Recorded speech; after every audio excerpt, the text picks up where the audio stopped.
Hello, and welcome to another episode of Mom 365 Weekly Tips. This week on Mom 365, we had the pleasure of interviewing Nurse Sarah, and we discussed the importance of gentle or mindful parenting. As we are raising our children. Today, we will be discussing further tips on how to gentle or mindful parent and the importance of embracing effective communication and how it can help in building trust and connection with our loved ones and our children.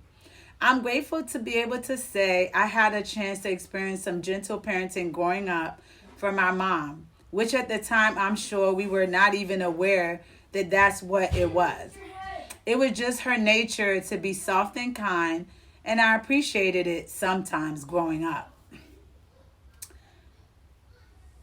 So my mom took the time to gently speak with me, talk to me without raising her voice, and try to understand why I would do certain things when I did get in trouble, without getting too upset or being judgmental or critical or things like that. I wasn't exactly taught to be a gentle child, but she was soft in the way she disciplined me, and sometimes it made me feel understood. She came from the approach of more of a friend, so there weren't much boundaries that were set or that were in place. But then we didn't even know at the time what boundaries really were, right? But I still felt like I was being heard, I was being seen, I was being understood during those moments. So I can definitely say that I'm grateful for that. And now that I understand what kind of parenting it is, I say, oh, okay, it's nice to know.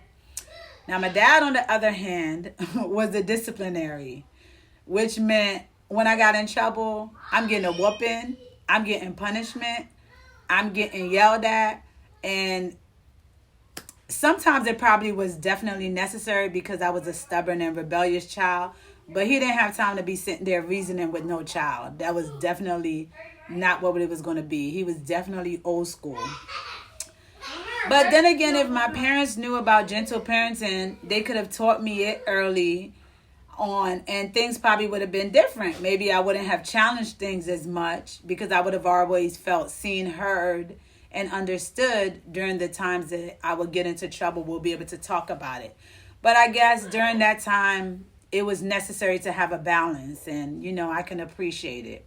But now that I'm getting older and I have children of my own, I know that it's important for me to learn and unlearn certain things and to pick up new habits. So I am appreciative of really understanding what this gentle parenting is about. So gentle parenting focuses on parents and children, on parenting children without shame, blame, and punishment.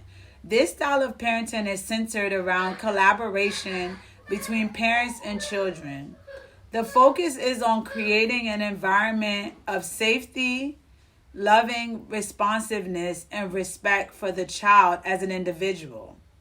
So now let's get into this conversation of making our children feel seen, heard, understood, loved, valued by being treated as we as adults want to be treated, just as simple human beings. So communication is the foundation of any strong relationship. And when it comes to our families, it's even more crucial, especially our children. Effective communication allows us to express our thoughts, our feelings, our needs in a clear and respectful manner.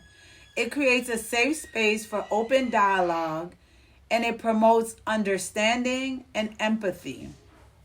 That's so important, being empathetic, because you never know what people are feeling and dealing with. So building trust and connection starts with active listening. Giving our full attention shows that we value and we respect the other person's thoughts and feelings. It also allows us to truly understand their perspective. We should also be mindful of our language and our tone. Speaking with kindness and respect can go a long way in fostering trust and connection with our loved ones and our children, because that's really the focus. And we can apply this to other relationships, but in this moment, we're talking about our kids. So lastly, Don't underestimate the power of nonverbal communication. Simple gestures like a hug, a smile, or maintaining eye contact can convey love and support. Remember that effective communication is a skill that we can all develop and improve by embracing it. We can strengthen our relationship, build trust, and foster deeper connections with our family members and our children by taking the time to practice this. So, some of the additional tips that we have, you want to practice being present. Be fully present when interacting with your child. Put away distractions, make eye contact, and actively listen to what they have to say. This fosters a sense of connection and emotional well-being. Embrace positive reinforcement. Focus on praising and reinforcing positive behavior rather than solely addressing negative actions. This encourages a positive mindset and reinforces desired behaviors in our children. You want to make sure you're setting realistic expectations. Understand and accept that both you and your child are human with strengths and limitations. So you want to set realistic expectations for their behavior development and your own parenting abilities. You want to encourage emotional expression, create a safe space for your child to express their emotions openly. You want to help them label and understand their feelings, teaching them healthy ways to cope with and navigate through various emotions. This also helps your child to be emotionally stable and have emotional intelligence, things that we're trying to figure out now as adults. You want to establish routines. Establishing predictable routines provides a sense of security for children. Consistent schedules for meals, bedtime, and daily activities contribute to a more stable and less stressful environment. Now, I know sometimes this can be a little difficult based on our schedules and work and things like that. So do your best, but give yourself grace in the process. Use gentle discipline. When discipline is necessary, opt for strategies that are gentle and focused on teaching rather than punishing. Timeouts, discussions, and logical consequences can be effective alternatives to harsh discipline. You want to encourage independence. Foster your child's independence by allowing them to make age-appropriate choices. This helps to develop a sense of autonomy and it builds confidence in decision making. And we want our children to be strong critical thinkers and make decisions that are effective when we're not around. But we have to teach them these skills. You want to demonstrate mindfulness in your own life, whether through deep breathing, meditation, or simply taking moments to appreciate the present. Modeling mindfulness can positively influence your child. You want to have open communication. Create an environment where your child feels comfortable expressing themselves.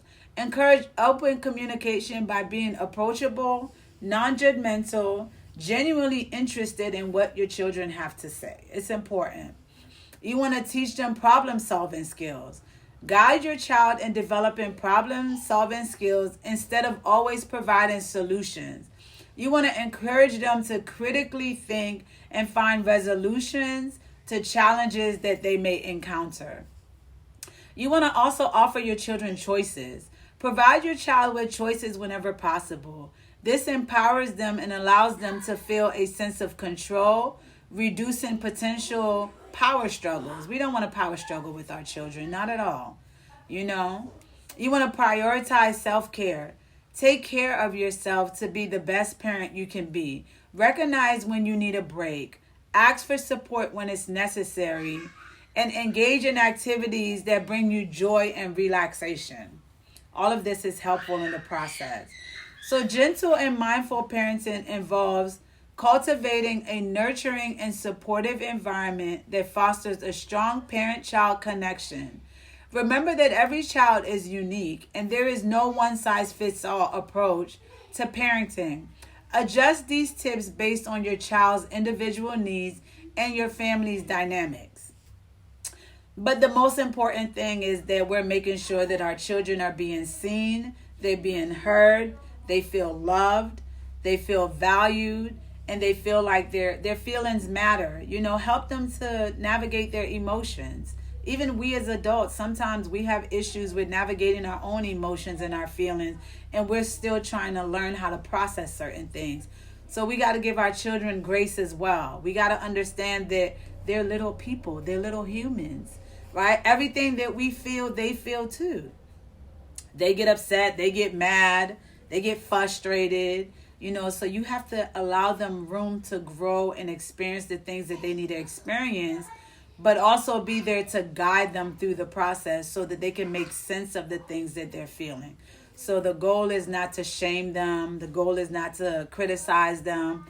The goal is not to make them feel like they're inadequate or that they're stupid or things like that. But we want to go ahead and collaborate with our children to help them to just develop emotionally, so that they can become sound, well-rounded adults. And the emotions are very important because they can affect a lot of other areas in our lives. So if we teach our children these skills at a young age, then by the time they get to preteen, teenage, and adulthood, they are able to maneuver the world in a different way because they can critically think, they have common sense, hopefully, and they can solve problems when they arise. They don't have to, because I think a lot of times when we're not teaching them this idea of gentle parenting or the idea of being gentle people, sometimes they don't know how to deal with problems when they arise. They tend to shut down, or they might react in ways that are destructive to themselves and others. So it's just most important for us to, learn new skills and teach them to our children and allow them to learn new skills as well and give them time to be able to process it and learn it and implement it just like we need as well. So we thank you for tuning in this week to our Mom 365 tips. Go ahead and go check this week's episode with Sarah and all of our other episodes. And we just want to thank you all for tuning in to us. We thank you for liking, for subscribing. We're asking you to share with your friends or your loved ones that are moms as well as their partners, because the whole goal is to be able to create a safe space and safe environment where moms can talk about things that they experience in motherhood, and their partner will be able to also have an idea of how to support them and other family members, how they can support through the process. So we just want to thank you all, and we just continue to ask you to continue to like, share, subscribe, and follow. Stay connected with us. And, we here at Self-Indulgent, we believe that you need to put yourself first and self-indulge. That's always very important. Put yourself first, self-indulge. Stop pouring from an empty cup. Keep loving on yourself. Book your appointments. Come get your facials. Come get your wax. Come get your vitamin D shots, your Lipo B, your B12. Come see us. All right, y'all moms. All right, guys. Thank you for tuning in, and we'll see you next time on Mom 365 Tips. Our next episode of Mom 365 will drop on Sunday. So thank you all, and have an amazing day on purpose.